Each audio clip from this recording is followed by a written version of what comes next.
একটি গুনাহ যদি আপনার জীবনে না থাকে, আল্লাহ সুবহানাহু ওয়া তাআলা বলেছেন আপনার জীবনের যত গুনাহ আছে, অন্যায় আছে, পাপ আছে, সব গুনাহ আল্লাহ মাফ করে দিবে। সব গুনাহ মাফ করে দেওয়া হবে, শুধু একটি গুনাহ থাকাই যাবে না। এটা থাকলে আপনার জীবনের গুনাহ মাফ হবে না। যেমন শরীরের মধ্যে যদি ক্যান্সার হয়, সে ক্যান্সার হলে কি মানুষ বাঁচতে পারে? বাঁচতে পারে না। তেমন একটি গুনাহ যদি আপনার মাঝে না থাকে, আল্লাহ সুবহানাহু ওয়া তাআলা আপনাকে মাফ করে দিবে।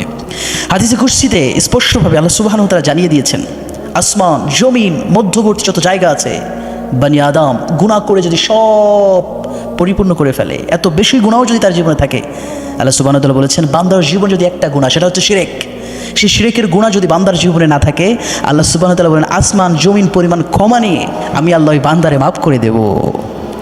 প্রিয় ভাইরা, এই মাপ যদি আপনারা পেতে চান, খবরদার শিরক করা যাবে না। এখন বলতে পারেন যে হুজুর আমি তো জিনা করেছি, অনেক জিনা করেছি, অনেক মেয়ের সাথে সম্পর্ক আমার, অনেক মেয়ের সাথে অনেক কিছু করেছি, পাপ করেছি, জুলুম করেছি, আল্লাহ কি মাফ করবে? আল্লাহ বলছে অবশ্যই অবশ্যই আমি আল্লাহ মাফ করবো। লা তাকনাতু মির রাহমাতিল্লাহ, আমি আল্লাহ মাফ করবো, ক্ষমা করে দেব। এই জন্য হাদিসে কুদসির মধ্যে আমরা স্পষ্টভাবে সেটা জানতে পারি, শিরক করা যাবে না। কুরআনুল কারীমে আল্লাহ তাআলা অসংখ্য জায়গায় বলেছে ইন্না শিরকা লা যুলমুন আযীম। এই পৃথিবীতে যত গুনাহ আছে, পাপ আছে, জুলুম আছে, সব চাইতে বড় জুলুম হলো আল্লাহর সাথে শিরক করা। আর শিরক করলে জান্নাতটা হারাম হয়ে যায়। এই জন্য প্রিয় ভাইরা, আমরা যতই গুনাহ করি শিরক করা যাবে না।